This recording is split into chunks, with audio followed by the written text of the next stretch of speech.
Hi everyone, and welcome to my non-prep prep. These are my beautiful Arborvitaes. I love them. I think they're ever goldy, and then there's another one of another name. Not sure what it was, but they're about 20 years old, and I'd say they're about 12 feet tall. So I thought they were getting pine cones. I'm not even sure if Arborvitae does get pine cones, but just to let you know, that's not a pine cone. If you watch it close enough, it will start to move and you'll see movement like, looky there.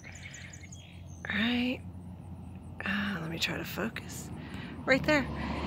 These aren't pine cones. These are darn bagworms. Yeah, I had to post something on Facebook to see what they were. I thought they were pine cones, and then I noticed they were moving, and I noticed my branches were dying. So I'm out here hand picking them because we don't do chemicals. There's one on the ground, still emerging, and so far this is the third bottle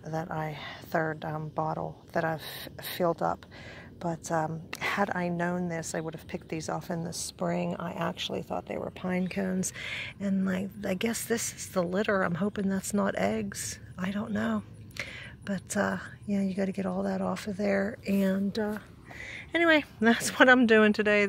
Sometimes what you have planned has to take a back seat to an emergency. And this is my planned emergency for the day. What I was going to do is actually pot up some straggler tomatoes that I have left over so that I can put them in big pots and then move them into the greenhouse, you know, for the winter to see how they'll fare.